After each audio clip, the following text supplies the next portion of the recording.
मुंह के कैंसर के जितने रोगी पूरी दुनिया में हैं, उसके लगभग एक तिहाई सिर्फ हमारे देश भारत में है। और ये बड़े दुर्भाग्य की बात है कि मुंह शरीर का एक ऐसा अंग है जिसके अंदर आने वाली किसी भी समस्या को व्यक्ति स्वयं भी देख सकता है और चिकित्सक को भी ये तुरंत दिखाई दे जाता है। उसके बाद भी मुंह के कैंसर के ज़्यादातर रोगी विशेषज्ञ के पास तब पहुंचते हैं जब बीमारी बढ़ चुकी होती है। ये एक ऐसी बीमारी है जो समुचित उपचार द्वारा ठीक हो सकती है, परंतु जीवन शायद कभी दोबारा पहले जैसा नहीं हो सकेगा। मुंह का कैंसर एक ऐसा कैंसर है जो सीधे तौर पर धूम्रपान और तंबाकू से जुड़ा हुआ है। जब हम मुंह के कैंसर की बात करते हैं तो इसमें हमारा होठ, गाल, जबड़ा, जबान और जो जीभ के नीचे का भाग होता है जिसे फ्लोर ऑफ माउथ कहते हैं, ये सब कैंसर इसके अंदर इंक्लूड किए जाते हैं, इसमें शामिल किए जाते हैं।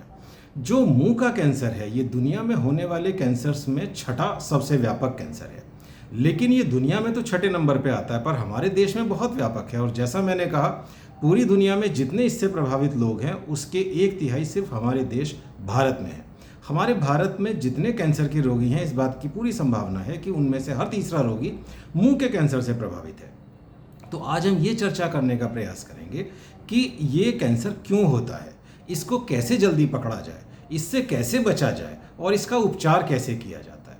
ये बात तो हर व्यक्ति स्वीकार करता है कि धूम्रपान करने से मुंह का कैंसर होता है, लेकिन हमारे देश भारत में जो तंबाकू है उसका सेवन धूम्रपान के अलावा धुआं रहित तंबाकू के रूप में बहुत ज़्यादा किया जाता है, और मुंह के कैंसर में यह धूम्रपान से ज़्यादा बड़ा कैंसर का कारण है। अब जब हम धुआं रहित तंबाकू की बात करते हैं तो इसमें क्या क्या आता है? इसमें पान, खैनी और सबसे ज़्यादा जो आजकल रेडीमेड पुड़िया मिलती है जिसे आमतौर पे गुटखा कहते हैं, जिसके अंदर चूना, कत्था, तंबाकू ये सब पहले से मिले हुए होते हैं। काफ़ी लोग ये समझते हैं कि सादा पान क्योंकि उसमें तंबाकू नहीं है तो वो नुकसान नहीं करता है, लेकिन सादे पान के अंदर भी कत्था और चूना होते हैं जो कि धीरे धीरे गाल को अंदर से थोड़ा थोड़ा छीलते रहते हैं, और इस छीलते रहने की वजह से ये जो छोटे छोटे हल्के हल्के जख्म बनते हैं ये आगे बढ़ के कैंसर का रूप ले सकते हैं। तो जिन लोगों के अंदर इसके होने का खतरा ज़्यादा है, जो इस तरह के चीज़ों का सेवन करने वाले लोग हैं, उनको सावधान रहना चाहिए। जो हमारी फिल्म इंडस्ट्री है, बॉलीवुड है, उसने भी धूम्रपान और तंबाकू का बहुत महिमा मंडन किया है। एक बहुत पुराना गाना है, हर फिक्र को धुएं में उड़ाता चला गया। तो ये धूम्रपान को एक तरीके से नॉर्मलाइज करने की कोशिश है, उसका महिमा मंडन करने की कोशिश है। अभी ज़्यादा पुरानी बात नहीं है जब एक गाना बनाया गया था, रगड़ के खैनी मुंह में डाल फिर खैनी का देख कमाल। तो इसके ऊपर जब सेंसर बोर्ड ने आपत्ति की तब इसको चेंज किया गया। मुंह का कैंसर एक ऐसा कैंसर है जो काफ़ी मामलों में पहले से चेतावनी दे देता है, कैंसर बनने से पहले सावधान कर देता है कि यहाँ पर कैंसर बनने की संभावना है। और इन चेतावनियों को भी सरलता से पकड़ा जा सकता है, क्योंकि जैसा मैंने पहले कहा कि जो हमारे मुंह के अंदर की परेशानियां हैं वो मुंह खोल के आराम से दिखाई दे जाती हैं, व्यक्ति को स्वयं भी दिखाई दे जाती हैं और चिकित्सक भी उसको देखकर पकड़ सकते हैं। ये जो चेतावनियां हैं ये असल में कैंसर से पहले की अवस्थाएं हैं। यदि इसके बाद भी तंबाकू का सेवन और शराब का सेवन जारी रहे तो ये आगे बढ़ के कैंसर का रूप ले लेती हैं। ये जो चेतावनी के सिग्नल हैं, वार्निंग सिग्नल हैं, खतरे की घंटियां हैं, ये मुंह के अंदर सफ़ेद या लाल धब्बे के रूप में हो सकती है। यदि किसी का मुंह खुलना कम हो जाए और मुंह अंदर से पूरी तरह सफ़ेद हो जाए तो ये कैंसर से एकदम पहले की अवस्था होती है। सौभाग्य से ये सब चीज़ें समय से पकड़ी जा सकती हैं यदि व्यक्ति और डॉक्टर सावधान है, और इसका यदि उपचार समुचित तरीके से समय से कर दिया जाए और धूम्रपान और तंबाकू का सेवन बंद कर दिया जाए तो इनमें से कुछ को ठीक किया जा सकता है और इनको आगे कैंसर में परिवर्तित होने से रोका जा सकता है। अब जब चेतावनियों की बात हो गई तो आइए कैंसर के लक्षणों के बारे में बात करते हैं। जो हमारे मुंह में कैंसर होते हैं वो ज़्यादातर किसी ऐसे जख्म के रूप में आते हैं जो समुचित उपचार के बाद भी ठीक नहीं हो रहा है। यदि किसी व्यक्ति को शुगर नहीं है और उसके बाद भी उसके मुंह में कोई जख्म ठीक नहीं हो रहा है, उसके मुंह में जो दांत इंजरी कर रहा था उसको भी ठीक कर दिया गया तब भी ठीक नहीं हो रहा है, तो हमें सावधान हो जाना चाहिए। यदि किसी के गाल में ऐसा जख्म है तो वो यदि बढ़ता जाए तो वो चेहरे की खाल को ख़राब कर सकता है। कभी कभी चेहरे का बहुत बड़ा हिस्सा कैंसर के द्वारा ख़राब कर दिया जाता है। जो होठ पर बनने वाले कैंसर होते हैं वो भी ज़्यादातर एक जख्म के रूप में आते हैं, और ये जख्म वहाँ पर देखे जाते हैं जहाँ पर कि आमतौर पर तंबाकू का बीड़ा रखा जाता है। यदि कोई ऐसा दांत जिसमें कीड़ा नहीं लगा है अगर वो हिलने लगे तो इस बात की संभावना है कि शायद उसकी जड़ में कैंसर हो सकता है। ज़बान पर जो कैंसर बनता है, जो जीभ के कैंसर होते हैं, उनको काफ़ी बार नॉर्मल छाला समझ के उसका उपचार करते रहते हैं और वो बढ़ते रहता है। इस चक्कर में इसकी बायोप्सी बाद में की जाती है और तब तक बीमारी बढ़ चुकी होती है। यदि जीभ का कैंसर बढ़ गया हो तो उसके अंदर कान में दर्द आमतौर पर देखा जाता है। जीभ का काम बोलना है और खाना सटकना है, तो यदि जीभ का कैंसर ज़्यादा बढ़ जाए तो बोलने में और खाना सटकने में समस्याएं आ सकती हैं।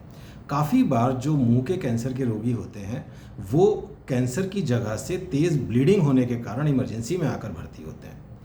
जो मुंह का कैंसर होता है उसका जब संदेह हो गया तो उसकी पुष्टि एक छोटा सा टुकड़ा लेकर बायोप्सी से की जाती है।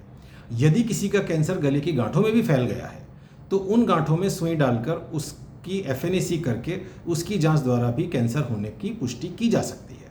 जब एक बार कैंसर की पुष्टि हो गई तो फिर अगला प्रश्न आता है कि इसका उपचार कैसे किया जाएगा।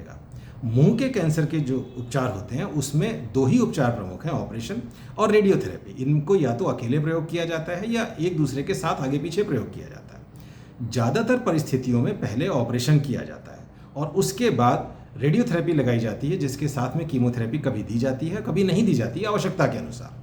कुछ अस्पताल शुरू की अवस्था के मुंह के कैंसरों में रेडियोथेरेपी से उपचार करते हैं, लेकिन ज़्यादातर इसमें ऑपरेशन को प्राथमिकता दी जाती है, क्योंकि ऑपरेशन हमें पूरी तरह से ये बता देता है कि बीमारी कितनी फैली हुई थी और बीमारी पूरी तरह से निकल गई, इस बात की पुष्टि ऑपरेशन के दौरान ही फ्रोजन सेक्शन विधि द्वारा कर ली जाती है।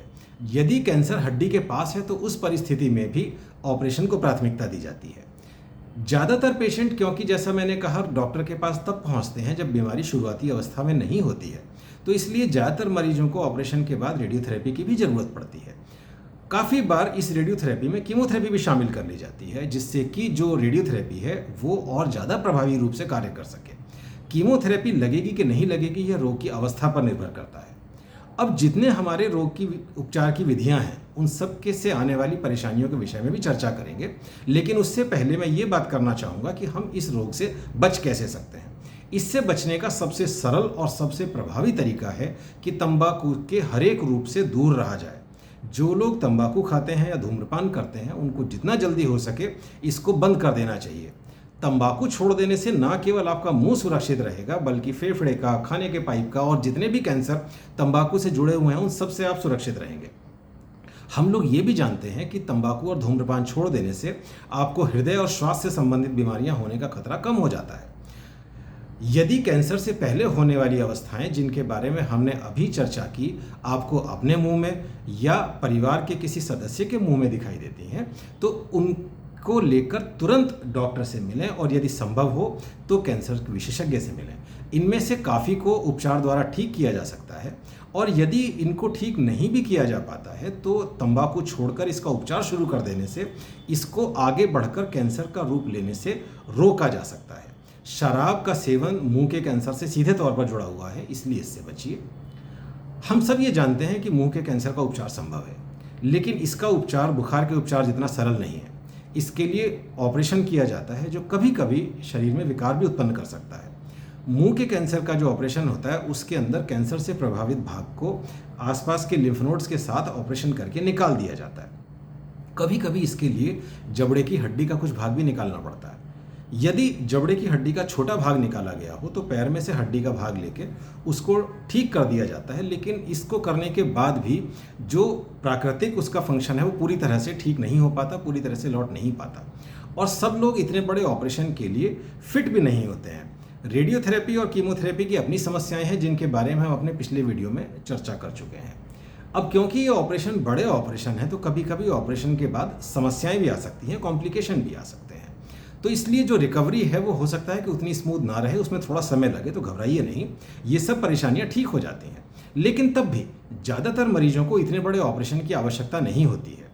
और कैंसर को परास्त कर चुकी इस माता के चेहरे पर जो मुस्कुराहट है वो मुस्कान बहुत सारी भ्रांतियों को दूर कर पाएगी, ऐसा मुझे विश्वास है, ऐसी मुझे आशा है। जो रेडिएशन थेरेपी से होने वाले दुष्प्रभाव हैं वो ज़्यादातर अस्थायी हैं और आजकल जो रेडियोथेरेपी की नई तकनीक इस्तेमाल की जाती हैं उनके अंदर कैंसर के उपचार में किसी तरह की कमी किए बिना जो इसके दुष्प्रभाव हैं जैसे कि खाल का जल जाना या मुंह में छाले पड़ जाना, इनको काफ़ी हद तक कम कर दिया गया है। मुंह का कैंसर एक ऐसी बीमारी है जिसके अंदर कीमोथेरेपी का बहुत ज़्यादा रोल नहीं है। कीमोथेरेपी ज़्यादातर रेडिएशन के साथ में रेडिएशन का प्रभाव बढ़ाने के लिए दी जाती है। कई बार ऐसे रोगी जिनका रोग बहुत ज़्यादा बढ़ चुका हो, उसमें ऑपरेशन की संभावना ना हो, उनमें कीमोथेरेपी लगाई जाती है जिससे कि रोग को छोटा करके उसका ऑपरेशन किया जा सके। टारगेटेड थेरेपी रोगियों को कुछ समय और उस समय में कुछ शांति देने में मदद कर सकती है, लेकिन इसको नष्ट नहीं कर सकती। मुंह के कैंसर को समाप्त कर सकने वाले उपाय ऑपरेशन और रेडियोथेरेपी हैं। ऑपरेशन और रेडियोथेरेपी को इस तरीके से यूज़ किया जाता है जिससे कि ज़्यादा से ज़्यादा प्रभाव के साथ रोगी को ज़्यादा से ज़्यादा लाभ मिल सके। एक बार कैंसर का उपचार पूर्ण हो जाए तो उसके बाद उतना ही महत्वपूर्ण है कि समय पर फॉलोअप चेकअप कराते रहा जाए। यदि बीमारी दुर्भाग्य से लौट के आ जाती है, दोबारा हो जाती है, तो यदि ये छोटी सी है और एक ही जगह पर है तो इसको ऑपरेशन करके फिर से पूरी तरह ठीक करने का प्रयास किया जा सकता है। एक बड़ी दुर्भाग्यपूर्ण बात देखी जाती है कि काफ़ी रोगी कैंसर का उपचार होने के बाद धूम्रपान और तंबाकू इनका सेवन फिर से शुरू कर देते हैं। यह एक मुसीबत को दावत देना है और इस ऐसे रोगियों के अंदर जो कैंसर की बीमारी है वो ज़्यादातर मामलों में वापस लौट के आ जाती है, और जब लौट के आती है तो काफ़ी बार वो ऐसी स्थिति में होती है कि उसका उपचार संभव नहीं होता है। अभी 2 दिन पहले मैंने एक ऐसे रोगी को देखा जिनका कि मैंने 2003 में जीभ के कैंसर के लिए ऑपरेशन किया। उसके बाद उनका रेडियोथेरेपी का उपचार हुआ। उन्होंने ना कभी तंबाकू छोड़ा, ना शराब छोड़ी, और 11 साल ठीक रहने के बाद अब उनके ऊपर के जबड़े के पास में कैंसर है। तो ऐसा व्यक्ति ना तो रोग को दोषी ठहरा सकता है, ना भगवान को दोषी ठहरा सकता है। भगवान ने और बीमारी ने, दोनों ने बहुत मौका दिया। ऐसी परिस्थिति में तो रोगी को स्वयं को ही दोषी मानना होगा, क्योंकि डॉक्टर के मना करने के बाद भी, परिवार के मना करने के बाद भी तंबाकू और शराब दोनों को जारी रखा गया। कई बार कैंसर ऐसी स्थिति में आता है कि जिसको ऑपरेशन या रेडियोथेरेपी द्वारा पूरी तरह से नष्ट कर पाना संभव नहीं हो पाता। ऐसी स्थिति में जो उपचार किया जाता है वो इसलिए किया जाता है कि जितना समय हमारे पास है उतने समय में हम रोगी के कष्ट कम कर सकें। इसके लिए उनको कम खुराक में रेडियोथेरेपी लगाई जा सकती है जिससे कि उनका दर्द कम हो जाए, रोग की बढ़ने की गति कम हो जाए। कीमोथेरेपी भी दी जाती है जिससे कि बीमारी को छोटा किया जा सके। दर्द के लिए दर्द निवारक दवाएं दी जाती हैं। कभी कभी, जैसा मैंने कहा, कि बढ़े हुए कैंसर के रोगी कैंसर से ब्लीडिंग लेकर आते हैं, बहुत तेज़ ब्लीडिंग लेकर आते हैं, तो उस परिस्थिति में, इमरजेंसी में, जो खून की बड़ी नस इस इलाके को सप्लाई कर रही होती है उसको कभी कभी छोटा ऑपरेशन करके बांधना पड़ सकता है। अंत में हम ये पाते हैं कि ये उत्तम है यदि हम किसी भी तरह के तंबाकू के सेवन से दूर रहें, अल्कोहल के सेवन से, शराब के सेवन से दूर रहें। यदि कैंसर से पहले वाली कोई भी अवस्था अपने शरीर में या अपने परिवार के किसी सदस्य के शरीर में दिखाई देती है तो तुरंत जाकर डॉक्टर से मिलें, और यदि ये रोग किसी को ग्रसित कर लेता है तो तुरंत इसका विशेषज्ञ से उपचार कराया जाए। यदि समय पर इसका विशेषज्ञ से उपचार कराया जाएगा तो हमें इस बीमारी से छुटकारा भी मिल सकेगा और इससे आने वाले विकार भी कम से कम होंगे। इस सब के साथ मैं सभी कैंसर रोगियों को शीघ्र स्वास्थ्य लाभ की शुभकामना देता हूं और आप सभी के स्वस्थ जीवन की कामना करता हूं। धन्यवाद। नमस्कार।